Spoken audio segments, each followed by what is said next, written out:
Hello, welcome to the second episode of Ollie's Repairs. Today we'll be replacing the valve cover gasket in a Mk1 Cabriolet and actually upgrading it to the rubber version as opposed to the three-piece cork, which is notorious for leaks. For this repair you will need a 10mm socket, 6mm hex key, torque wrench, flat and Phillips screwdriver, a razor blade, high temp RTV, valve cover gasket and studs, which is the upgrade kit, and a 1-inch hose clamp. And lastly, two 10mm wrenches. You can get by with one, but I recommend having two if you have them. Okay, first we will start by removing the intake hose. You can see us removing the little coolant hose there from it, loosening up the hose clamp on the airbox side, and then loosening the hose clamp on the intake manifold side. The airbox hose clamp, you want to make sure it gets nice and loose so that the little metal tab that I'm pointing at right there doesn't get bent, and then just carefully slide it up and off. And then remove the hose from the intake manifold. Be careful not to pull too hard, you don't want to damage any of it. Okay, you can remove the PCV there, and next we will be unplugging the idle air control valve. You just push down and pull out on the plug. Okay, and if you carefully look, you can see that the little rubber component in the left hand there is actually broken on the idle air control valve. So yours probably won't be broken. And in that instance, first we need to remove the bracket. So here we are removing the vacuum hose. Be careful not to break any of the plastic pieces. And with your 6mm hex key, you need to remove that screw there. As you can see, it's actually in there pretty tightly here on this car, so we end up getting a second wrench right here to add some additional leverage to crack it loose. Nice and careful, there we go. Okay, now that that screw is out, we can carefully pull back on the idle air control valve, and it's actually stuck on a hose there connected to the intake manifold still. So here we are going to utilize a screwdriver to pop open that crimped hose clamp. And now we can carefully pull back on the idle air control valve and remove it from that hose. Next we are going to remove the throttle cable to get that out of our way, and you can just simply pull up on that little rubber grommet. You don't even need to unhook the cable. You can see the idle air control valve still has the wire to it zip tied here, that gray zip tie, that you can just simply use some snips to cut.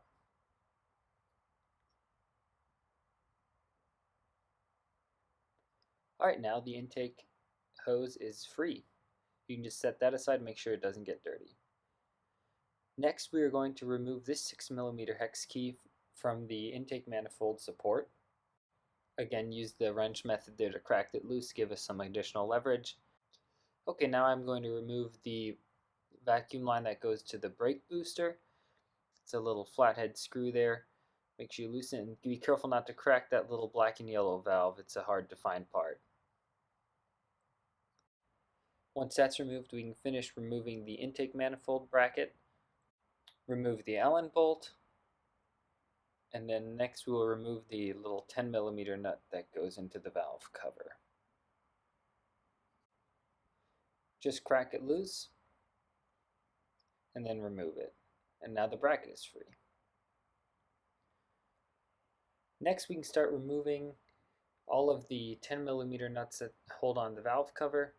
First I'm removing this one here on the end. It also contains a bracket which is a grounding bracket.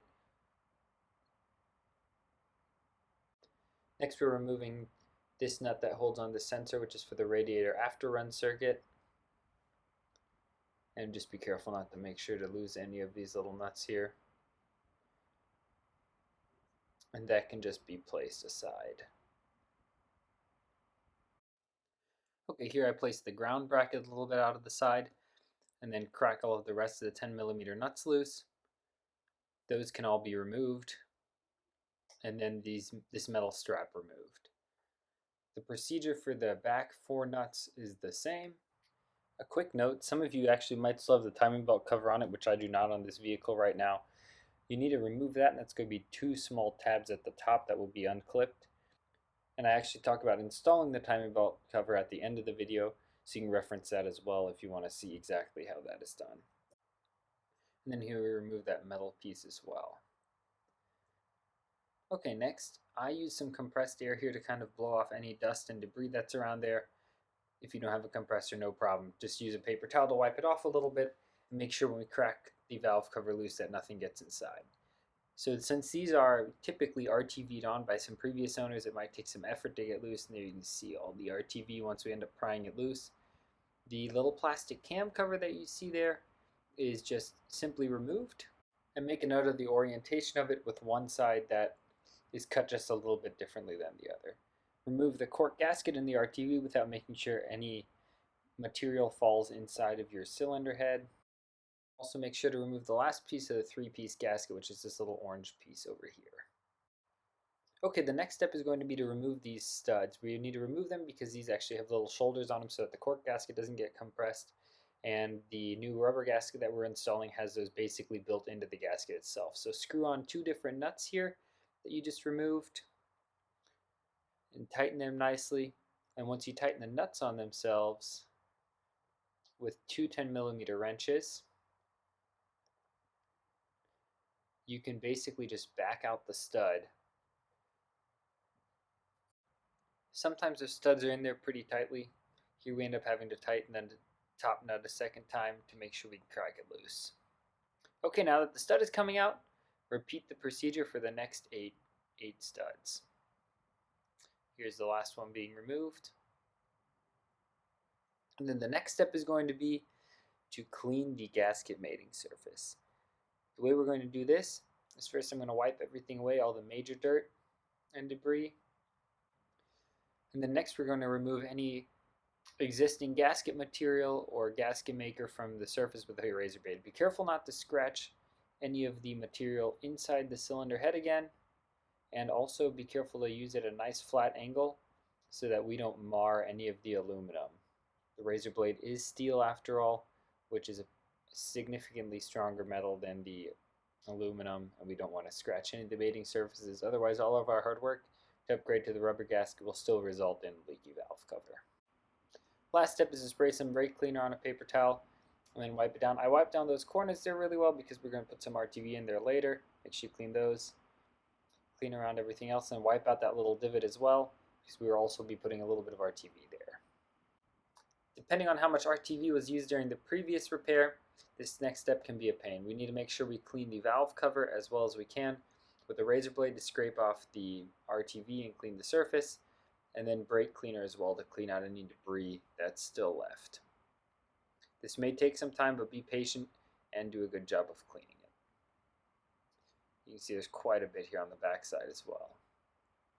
Okay, now that that's clean, we can open up our valve cover gasket upgrade kit. You can see the studs are there's some gray ones and some silver ones in there. The silver ones we don't need. You can tell the one side of them is longer than the other side. The gray ones have the same amount of threads on both sides. The silver ones, I fish them out of my hand here, and I just lay them aside. Next we'll be screwing in these more gray colored studs. So just screw them all in by hand first, and then we'll again be utilizing our double nut method to screw them in this time as opposed to removing them. Bear in mind that this is an aluminum head that we're working with, so do not screw them in too tight so we don't strip any threads.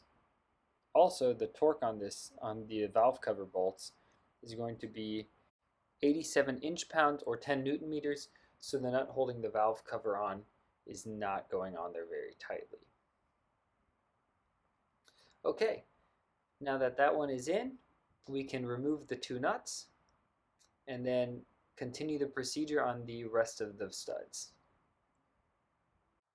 Next step, I use a little bit of RTV just to dab on those corners right there, and then we will do the same on the other side. It's kind of hard to see. Again, just a dab, a little goes a long way with this stuff. It's a little difficult to work, but just be careful. Okay, use my finger to spread it out just a little bit so that there's no globs in one area. And completing the same on this side. Next, we'll be putting the plastic cover back on, again paying attention to the orientation that we noted when we removed it. Next comes the upgraded valve cover gasket here.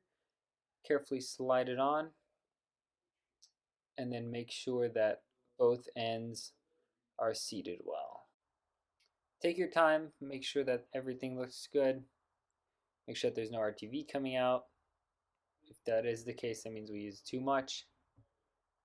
Make sure everything's laying flat. Okay, once that's looking good, the next step will be the valve cover. Carefully slide it underneath the throttle cable and then slide it right back on. You might have to tap it a little bit to get it to slide over the studs and next to the two brackets. You can already see the front metal one is installed and then the back one here. I'm wiping it down really quickly if you haven't already. And then it gets installed on the back. These basically act as a support as really large washers. The next step is to screw on the nuts again. I'm actually only screwing on 6 right now. The 2 that are next to the timing belt I'm actually not screwing on right now because there's a little plastic piece that gets put on first and then the 2 nuts go on. And I have that one, we're going to replace it here shortly. Installation is basically the reverse of removal, with the ground bracket getting cleaned, placed on the stud, and then getting screwed down.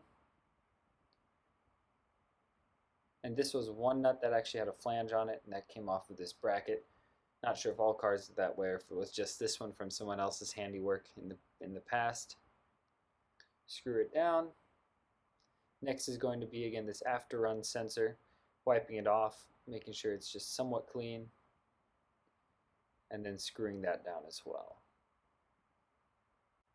Here I'm installing the little black cover that's part of the timing belt cover, and this will be utilizing the last 2 of our 8 nuts that hold the valve cover on. Torque for this is going to be 87 inch-pounds or 10 Newton meters, and I'm doing this in a crisscross fashion, as you can see, to make sure that we don't distort the valve cover in any weird way. I always give the torque wrench 2 clicks, especially with this one, to make sure that everything's on tight and actually torqued to spec.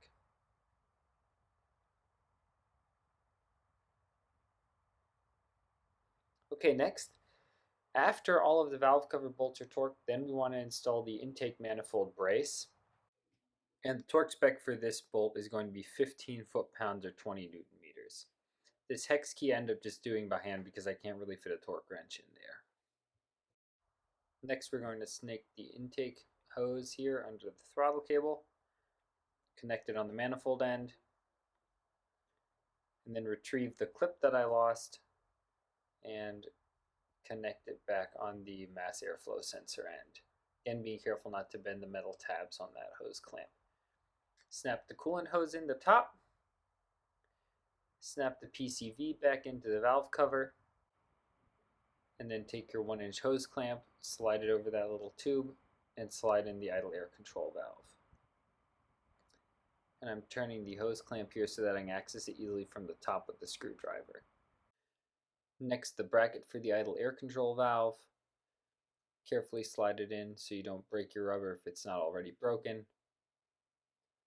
And then the 6mm hex bolt that holds that in. Okay, snake around the wire connector for that. That goes under the intake manifold hose. And then carefully snake it around so we don't break it. Under the little hose that goes to the PCV. I really should have done this earlier, but I kind of forgot about it, to be completely honest.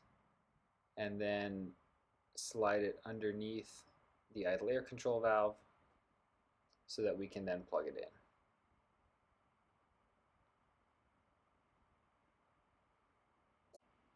Alright, now let's tighten down the 6mm hex bolt there that holds on the idle air control valve. And then we are going to tighten down that 1-inch hose clamp that we replaced. When it's turned to the side like that, it's really easy to tighten it down from the top with a screwdriver. Slide the rubber grommet of the throttle cable back into the valve cover. Connect back the vacuum hose for the brake booster. I adjusted the spark plug wires there a little bit. Connect the vacuum hose that goes to your vent servos. This one would also be running to your vacuum reservoir, those black balls on the hood, if you haven't removed those already, and then tighten down the hose clamp. Tighten the hose clamp down that holds the intake tube to the MAF, and then also to the intake manifold. These don't need to be extremely tight, you don't need to be crushing that rubber tube. but definitely want to have them firm so it doesn't slide off or suck any air that's dirty beside it. If you noticed in the beginning of the video, I actually did not have a timing belt cover on this. That's because the old one was broken. This is a new one, just slide it in on the bottom, make sure everything fits really nicely, and then snap in the two clips on the top into that little plastic cover there. Congratulations, that's the end of the repair. Thank you for watching. I hope everyone learned something new. If you have any questions, leave them in the comments. I'll do my absolute best to answer them. Like the video, and then if you subscribe, I'll be posting more content regularly.